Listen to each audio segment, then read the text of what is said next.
Овој ЕУ карван низ новите земји членки ве води во Пловдив, градот на 7 ридови или градот музеј, како што го нарекуваат неговите жители. Со своите обележја сведочи за животот на овие простори низ разните епохи. Античките театри, отоманските бањи, старата чаршија и модерните градби ја раскажуваат приказната за Пловдив од Римската империја до денешна Европска Бугарија. Поентите од неа се содржани во прилогот на колегата Милер Истески. Пловдив, вториот град по големина во Бугарија, се протега на двата брега на познатата река Марица и има над 340.000 жители. Тој е еден од најзначајните економски центри на Бугарија. Поволни фактори за ова се централната географска положба и релативно добрата инфраструктура. Пловдив има меѓународен аеродром. Во близина на градот поминува автопатот Тракија. Има добро развиен систем од првокласни патишта и железничка мрежа. Пловдив произведува околу 8,3% од бруто домашниот производ на земјата. Најбрзо растечки индустрии на општината се трговијата, транспортот, комуникациите, туризмот. Од гледна точка на инвестициите, со најголем удел е индустријата, следена од трговијата. Пловдивски саем е меѓу најголемите компании кои остваруваат профит во општината. Овој град е збратимен со 27 градови, меѓу нив и Охрид и Куманово. Во 2019-та, заедно со италијанскиот Матера, е избран за европски главен град на културата. Се подготвува културна програма со силна европска димензија. Програмата мора да има трајно влијание и да придонесе за долгорочен културен и социјален развој на градот. Иницијативата Европска престолнина на културата е меѓу најпрестижните и популарни европски културни настани. Целта е да се придонесе за приближување на европските народи. Пловдив за организирање на престижниот настан доби парична награда од Европската комисија од 1,5 милиони евра за поддршка на планираната културна програма тогаш. Државата пак за ова до 2019-та за Пловдив ќе одвои околу 10 милиони евра. Од друга страна пак, за Јужна Бугарија, Пловдив е центарот на железничкиот транспорт. Во период од 2007 до 2013 Бугарија добива помош од Европската унија од 4,6 милијарди евра за разни активности, од јакнење на граѓанското општество до структурните активности, изградба и реконструкција на инфраструктурата. Модернизацијата на железницата во Бугарија е неопходна, па така таа продолжува да е приоритет број 1 во периодот 2014-2020. Европската комисија во својата оперативна програма Транспорт и сообраќајна инфраструктура одвојува 1,6 милијарди евра од Европскиот фонд за регионален развој. Најголем дел од парите се токму за железницата. Целта е изградба на нова инфраструктура што ќе стимулира бугарската економија во услови на низок раст на долг рок. Подобри транспортни врски ќе создаде нови можности за бизнис и намалување на трошоците за транспорт на стока. Со ова ќе се развива трансевропската транспортна мрежа, железничката, со околу 190 км на нова и модернизирана железничка линија, плюс изградба на посовремени патишта за да се направи побезбеден транспорт и одржливост во Бугарија. Земјата има железничка мрежа од приближно 5700 км. Дел од неа е застарен, свесни се и властите кои интензивно вложуваат напори за подобрување на овој вид транспорт. 12% од сите патници во Бугарија ја користеле железницата во 2011-та. Преку неа, на над 48% од минералните горива се врши транспорт, а го има приматот во превоз на руди и метални отпадоци.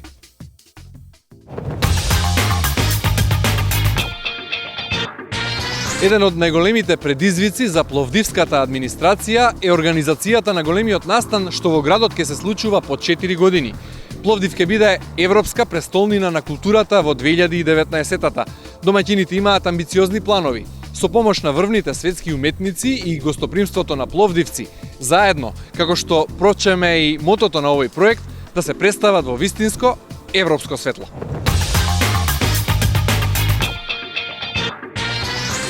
Разговараме со господата Стефан Стојанов, заменик градоначалник на Пловдив, и господинот Валерий Ќорлински, директор на фондацијата Пловдив 2019. Господа, добре дојдовте во ЕУ карванот низ новите земји членки на Европската унија. Ке ни кажете ли кои се клучните придобивки за вашиот град од членството на земјата во Европската унија? Многу се. За првите 7 години, всъщност в момента 8-та година, в която България е член на Европейския съюз, в Пловдив вече достигнахме над 50 проекта различни, които се финансират от Европейския съюз. Ако тази година бюджетът ни на града е 260 милиона лева или 130 милиона евро, ние в момента имаме подписани проекти, които изпълняваме или приключваме за малко над 140 милиона евро. Тоест, привлекли сме пари в Пловдив колкото годишния бюджет за 7 години, което не са малко пари. И с тези пари видимо се променя града, което е много важно. Ние не сме сред най-богатите членове на Европейския съюз и тези фондове дават много възможности на правителството, на общините, на гражданите и на бизнеса да дофинансират и всъщност да постигаме по-голям икономически растеж. Истината е, че за 18 години, откакто започнаха сериозните реформи в България, брутният вътрешен продукт, икономиката е нараснала 2 пъти, отроила се реално, което е видим ефект. Хората получават повече пари, могат да си получават повече неща. И това е до голяма степен благодарение на процеса на кандидатстване за Европейския съюз и на самото членство. Со тие 130 на милиони евра што ги спомнавте од европските фондови, кои се главните проекти што ги направи Пловдив за да го разубави живењето на своите жители? Най-големият проект в момента, той не е стартирал, но надявам се да го стартираме тази година, е воден проект. Това е разширяване на пречиствателна станция, изграждане на нови колекторни връзки в града. Това са много скъпи съоръжения, понеже се разкопават улици, след това трябва да се направят наново. Новите екологични стандарти на града на Европейския съюз са много по-високи, т.е. нов тип пречистване на водата.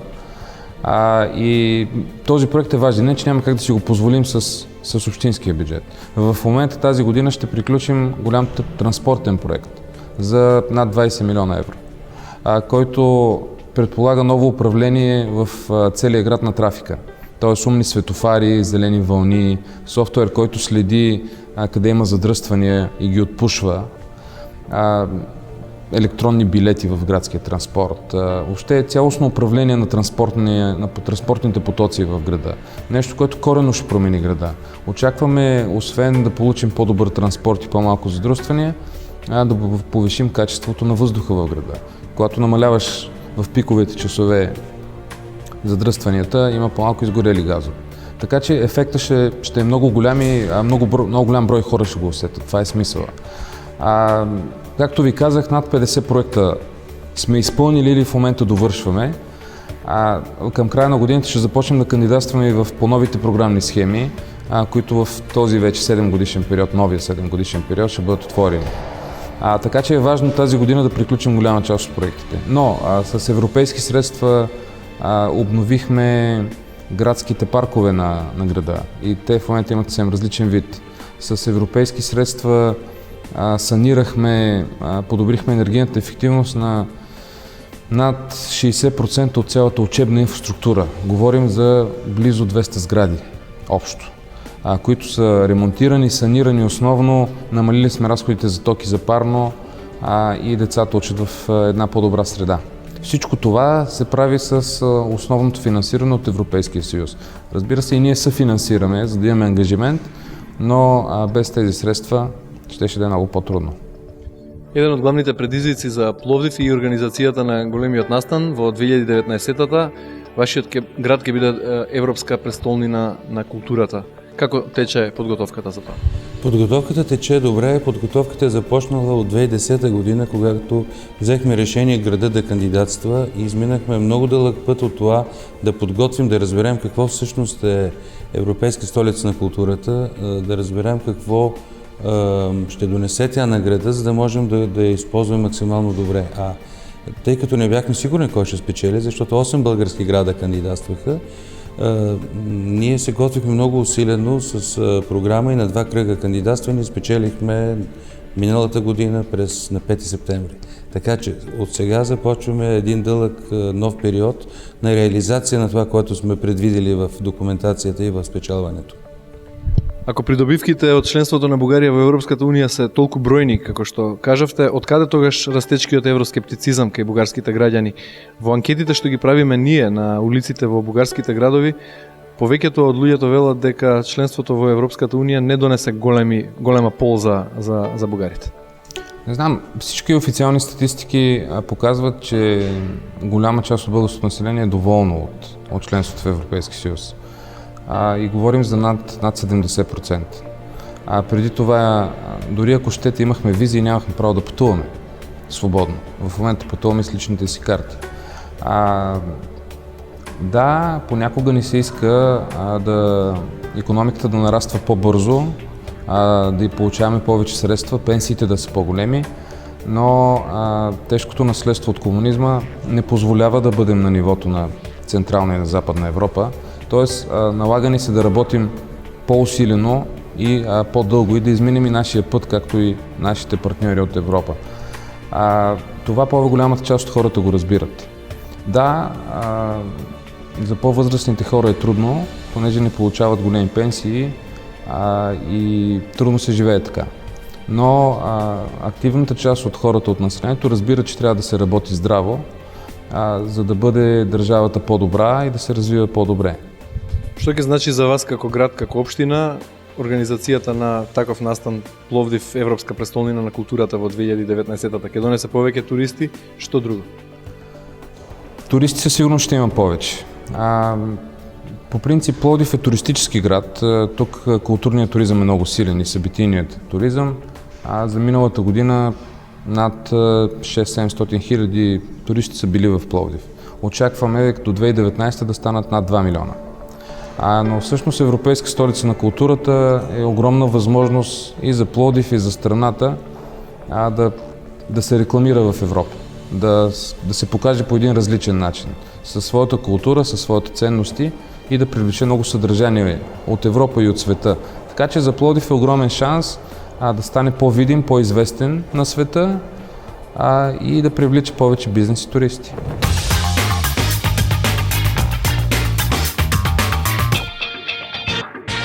Горд на собствената историја, Пловдив особено внимание му посветува на стариот град, каде е поголем број куќи се претворени во музеи. Гости сме на Балабановата куќа, каде туристичкиот водич Петра Пејчева ќе ни каже повеќе за неа. Балабановата къща е една от най-посещаваните и най-красивите къщи в Стария град. Стария град пък е историческото сърце на Пловдив, който пък е един много стар град. Ние считаме, че тъй като имаме свидетелства за живот от 6000 и повече години и от тогава непрекъснато на тая плодородна земя в Тракия и на това място, където има хълмове, хората естествено са намирали убежище и тук се е създал нашия град и по-късно през 12 век преди новата ера, като първото име на този град е било Евмолпия. Някъде от 4 век този град може би носи името Филипополис, град на Филип. И всъщност има и много други имена, но всичките те лингвистично считат специалистите, че са свързани с името град на Филип. Историята на Пловдив има много високи моменти и не толкова. Например, през римско време градът е бил един от най-големите. В него са построени много големи паметници, част от които са запазени днес, като Римския стадион. Бил е за 303 хиляди посетители и зрители, както и античният театър с едно място, което е помещавало 5-6 хиляди зрители. Но по-късно градът става по-малък като крепост крайгранична в рамките на Византийската империя. За първи път града е в територията на българската държава от началото на 9 век и не за дълго време. А през 1364 година попада в рамките на Отоманската империя, както и цялата държава по-късно. През този средновековен период градът става по-малък, придобива ориенталски вид, но някъде към 18-19 век изоставената до тогава част на трихълмието, трите хълма, Става район, в който хората са започнали да купуват площи, терени и да изграждат големи сгради, които са желали да я украсят по възможно най-добрия начин. Най-добрите художници от цялата страна, най-добрите майстори и специалисти са били тук, защото е имало пазар и защото започва да се изгражда този град. Така, една представителна къща от началото на 19 век е Балабановата къща, в която има най-красивите тавани, тъй като усилията са били в украсяване на тези части на къщата.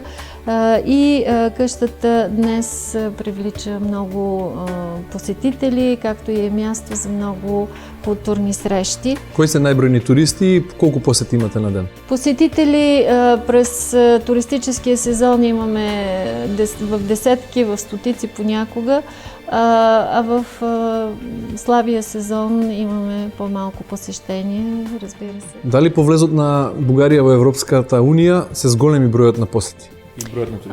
Не знам директно дали тази е връзката. Ние сме вече от 2007 доста години, но всяка година имаме увеличение на ръста на туристите, тъй че може и да има някаква връзка с членството на България в Европейския съюз.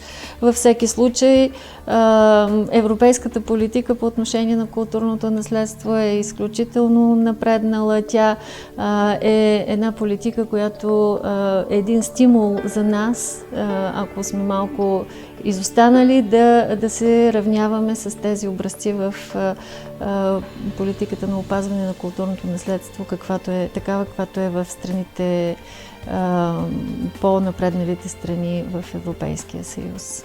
Тъй, че участваме в много европейски програми, участвали сме, кандидатствали сме, в някои проекти сме печелили, някои не.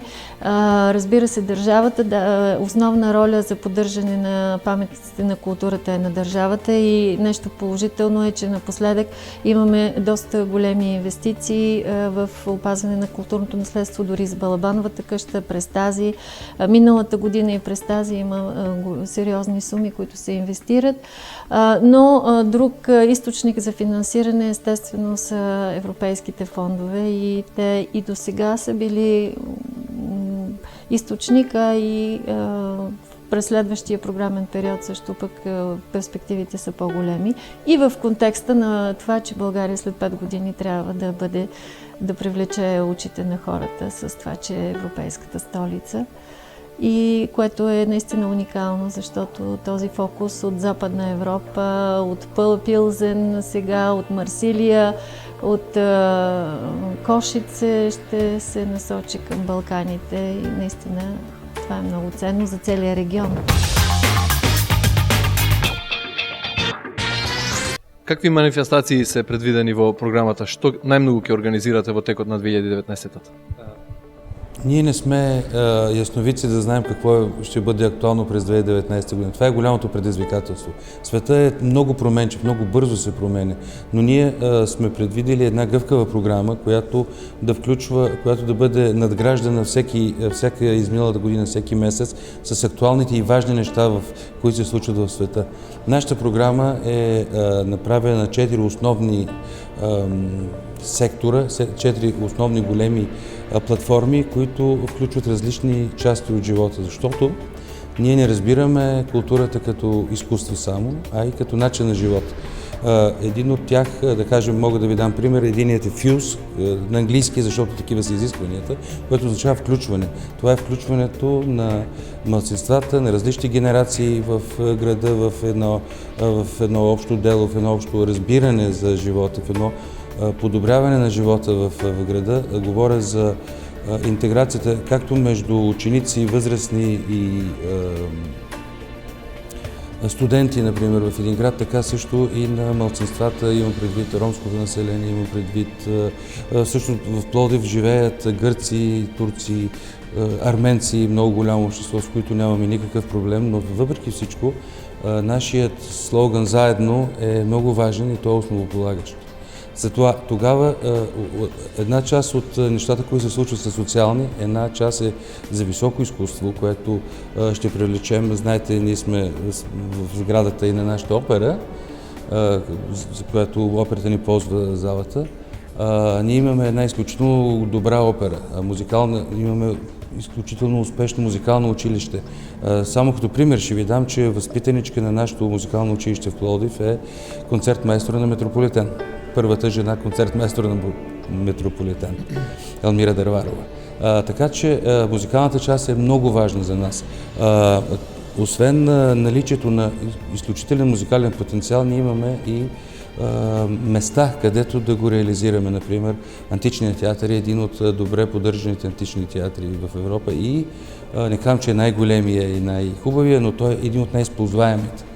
Той е домакин на няколко фестивала, на фолклорен фестивал, на оперен фестивал, правят се театрални представления, студентски фестивал има там, така че опитваме се да обединим усилията си и да направим града по-добро място за живеене. Може ли кажете колко киносали, концертни сали, опера, колку амфитеатри, колку домови на културата имате сега и дали е во план до 2019-та со помош на европските фондови да се изградат и нови домови на културата, нови места за да се привлечат гости на таа манифестација Европска престолнина на културата во 2019-та? В момента имаме три големи зали, 4 всъщност театрални зали, в които поставят драматичен театър Пловдив, куклен театър Пловдив, Пловдивската опера и филхармония. Едната зала е концертна. Предстои 3 от тези зали да бъдат изцяло ремонтирани и да придобият съвсем различен вид съвременен. Отделно, може би, най-голямата част от инфраструктурата, която ще се случи, е съвременна изложбена зала, която липсва на града, за да може да посреща големи изложби. Но като цяло инвестицията в инфраструктура е по-малката част от целия проект. По-голямата инвестиция е в съдържание, в проекти, които ще могат да продължат и след това. Всъщност тук имаме няколко задачи. Едното е да привлечем много добро съдържание от Европа, да го покажем на пловдивчани и на българите, и на гостите на града. Другото е да изнасяме култура и културно съдържание от България към Европа. Тоест, задачите са ни двупосочни. И това е смисъла на Европейска столица на културата. Иначе Европейска столица сама по себе си не носи финансови ангажименти от страна на Европа, т.е. няма да получим средства от Европа, но признанието е много престижно и много висока титла, така че градът да има достатъчно бенефит, достатъчно добавена стойност. Од една страна се евроскептиците кои велат дека бенефитот за Бугарија не е многу голем, од друга страна оние најсилните поддржувачи на членството на Бугарија во Европската унија велат дека без Европа Бугарија денес ќе беше слична како Украина, на крстопат помеѓу Европа и Русија, нема луѓето да знаат каде припаѓаат. Каде е вистината? Преди 25 години Югославия и Сърбия специално бяха по-добре развити от България. Икономиката им беше по-силна, сърбите бяха по-богати от българите, можеха повече да пътуват. В момента българската икономика е поне 2 пъти по-голяма от сръбската. Българите имат повече свободи и са част от най-богатия клуб в света. Всъщност Европейския съюз е най-големия пазар в света, над 500 милиона души и най-богатия, най-голямата икономика. Ние можем да търгуваме с целия свят, имаме огромни възможности.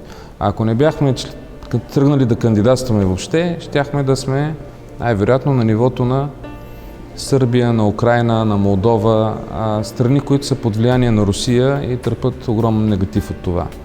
И икономически, и морален, и социален.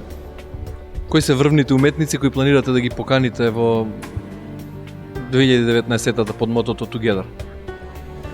Това, което искаме да направим като един от важните ни проекти е да събереме големите български оперни певци, които са звезди в цял свят. Ето и тази вечер, например, един от тях гостува тук и да направим специален оперен спектакъл в 2019 година. Имаме планове да поканим тук да се случат европейски театрални награди. В преговори сме, това не е съвсем сигурно, защото е сложна организация. Имаме, до тогава ще изкочат и нови звезди, които сега са на 15 години и ние ги познаваме още. Така че от към програма ние ще бъдем на топ ниво, това е сигурно. Това, което пропуснахме обаче да си говорим е, че едно от най-важните неща е копродукцията. Ние не искаме да направим Пловдив европейска столица на културата и на фиш, който да поканем ни хора да дойдат да изпеят или песни, да изтанцуват и да си отидат.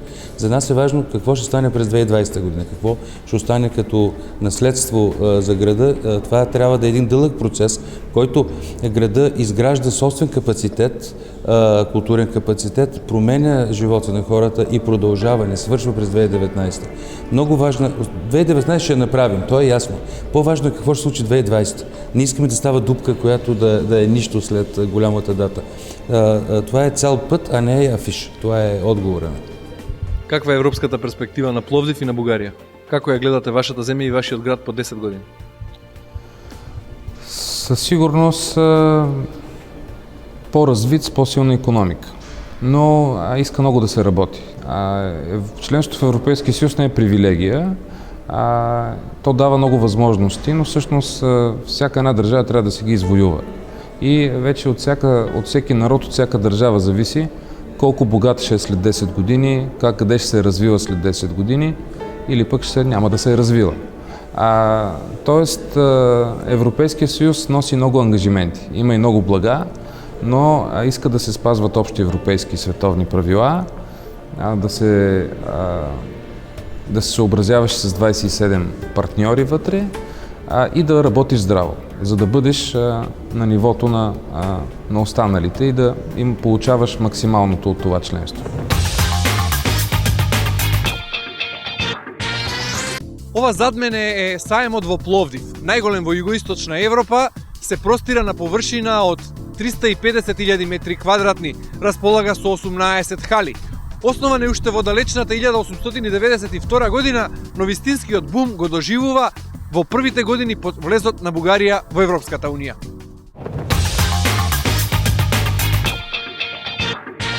Во наредните минути разговараме со господинот Иван Соколов, председател на управниот одбор и извршен директор на Пловдивскиот саем.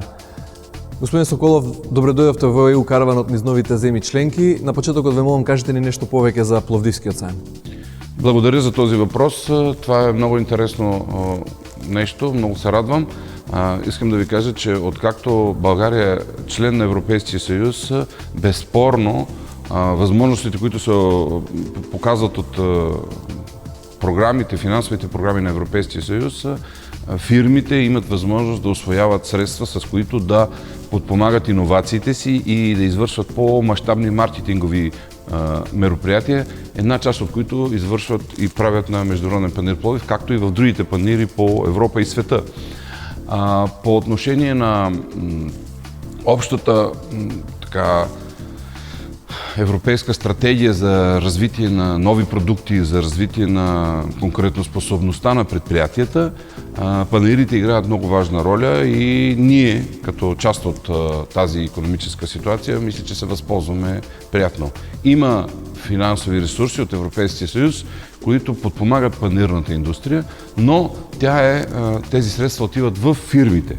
Така че е добре компаниите, които виждат този разговор и се интересуват от този процес, да наемат своите специалисти, които да участват в тези програми. Те са доста тежки, но са с професионално отношение и който умее да общува с Европейския съюз и с програмите добре, той печели тези средства и участва на панаири. Може ли да направите паралела како беше Пловдивскиот саем пред членството на Бугарија во Европската унија и како беше првите години по влезот? Имаше ли разлика? Се почувствували? Да, по отношение на фирмите, мога да говоря за фирмите, защото панаира е място, където се случват тези събития, за които говорим. Фирмите, като се възползваха от средствата от Европейския съюз, увеличават своите обороти, увеличават и продуктите си, които означават, че имат нужда от панаира. В този смисъл е полезно. Повече средства получават, когато са в Европейския съюз. Преди да влезат в Европейския съюз, компаниите имаше така наречените предсъединителни програми, които използваха средствата, но не толкова много, защото още нямаше капацитет на компаниите да участват за тези средства и да ги използват в панелната индустрия. Но след като влязохме в Европейския съюз, имат по-голям капацитет и повече възможности усвояват. Кои се другите придобивки за бугарската економија од членството на државата во Европейската унија? Безспорно, това е единен митнически съюз, т.е. ние живееме в една обща икономическа среда и няма тези митнически проблеми, които има между България и Македония. Наверно македонския бизнес знае, че за да дойде в България му трябва митнически сборове, следва мито и така нататък. Това са ограничителни усилия. Да, има възможност хората да пътуват свободно, но стоките и продуктите все още не могат да пътуват свободно. Това ще отпадне, когато Македония влезе в Европейския съюз, а ние, България и другите държави в Европейския съюз се възползваме от този процес. Това е много важно, защото първо компаниите имат възможност конкурентно, при по-голяма конкуренция, да виждат какво се случва на пазарите и да правят своите програми за следващото си развитие. Зошто тогаш обичниот бугарски граѓанин со задршка зборува за придобивките на неговата земја од членството во Европската унија? Дали станува збор за растечки евроскептицизам и кој го стимулира тоа? Не. Мисля, че първоначално очакванията са много големи. И казват, да, като влезем в Европейския съюз, всичко ще тече по мед и масло. Не. Има мед и масло, но трябва сам да си го вземеш, както се казва в тази международна поговорка. Това означава, аз не случайно казах компаниите и това уча и студентите, да създават капацитет в себе си, потенциал, с който да участват в тези програми и да получават тези средства. Тези средства от Европейския съюз се отпускат трудно, но не значи, че не се отпускат. Следователно трябва да се полагат повече усилия, повече работа, има и проблеми, има и контрол. Сериозен контрол има. И това може би, като някоя фирма участва за тези средства и някой контролен орган я отреже и тя казва, ето Европейския съюз е лошо. Не е лошо. Трябва повече усилия, за да се достигне до тези средства. Естествено има и хора и фирми, които не могат да стигнат до тези средства и те казват, Европейския съюз е лошо. Но ние говорим за тези, които искат и могат да ги получат тези средства. Следува разговорот со господинот Руси Чернев, главен уредник на весникот Марица. Господине Чернев, добре дојдовте во ЕУ караванот низ новите земји членки на Европската унија. Може ли да ни кажете, да ни наброите неколку проекти кои се финансирани од европските фондови или помогнати од Европската унија? Значи, двата стратегически, така да се каже, проекта за Пловдив са инфраструктурни. Единият е свързан с така наречения воден проект. Това е проект, който е на стойност около 135 милиона лева или, да кажем, 68 милиона евро. Той е свързан с изграждане на нова пречиствателна станция за отпадни води, нов колектор основен и ВиК мрежа. Другия е така нареченият транспортен проект. Той е на стойност около 22 милиона евро. Чрез него трябва да бъде оптимизирана на схемата на градския транспорт, въвеждане на електронно таксуване, изграждане на велоалеи, алеи за колездене и система за електронно следене на трафика. За съжаление, двата проекта, въпреки че вече сме в 2015, а крайният срок за усвояване на парите по програмата 2007-2013 е 31 декември 2015 с едно малко договорено удължаване, предполага, че проектите на практика са в риск, защото все още не е известно дали те ще бъдат завършени и парите ще бъдат усвоени в законния срок. А санкциите от Европа в този смисъл са безпрекословни. Другите по-малки проекти са свързани с, да кажем, някакви козметични промени, свързани с градски паркове, изграждане на социална инфраструктура, подобряване на определени зони от града, но те на практика нямат стратегическо значение. За съжаление и бизнесът не е много активен в усвояването на проекти, защото на средства от Европа с активни проекти, защото не може да предложи добри, наистина иновативни идеи, които да доведат до един качествен проект, който реално да изпълни стратегически цели на европейските програми. А те са известни. Значи, Европа дава пари за няколко основни неща. Едното от които е повишаване на конкурентоспособността на фирмите в тези нови страни членки, за да могат те да участват равностойно на този общ пазар. Другото е създаване на трайна заетост. т.е. нови работни места, създадени на база на нови производства. В тази посока също няма кой знае какъв успех. Третата е свързана с, и тя е залегнала като основа в новия програмен период, намаляване на вредно въздействие от човешката дейност върху околната среда. В тази посока също за сега, за съжаление, нямаме твърде голям успех. Ако ги тргнем една страна изкористеността на европските пари за разни проекти, какви са общите бенефити за Бугарија од членството на земјата во Европската унија? Тука мислам пред се на демократијата, конкурентноста, владењето на правото. Да, в тази посока, нали, влизането на България в Европейския съюз е безспорен успех, нали, и евроатлантическата ориентация. Това е най-вече по отношение на правото на свободно движение на хората. Правото им да работят и да си вадат хляба във всяка една страна от Европейския съюз. Въпреки че все още, нали, ние не сме членове на Шенген и по отношение на трудовото законодателство имаме сериозни проблеми с Великобритания и с други страни и не сме напълно равноправни участници на техния трудов пазар. Това е така сериозна помощ, защото примерно в последните 2-3 години парите, които изпращат българските гастарбайтери, работниците, българите, които работят в страни от Европейския съюз, към техните роднини в България, са повече от чуждестранните инвестиции в България. Което означава, че това е една съвсем реална помощ, един обем свежи пари, които са изкарани някъде там, но влизат тук в българското потребление. Това индиректно влияе на икономиката. Това е безспорен факт.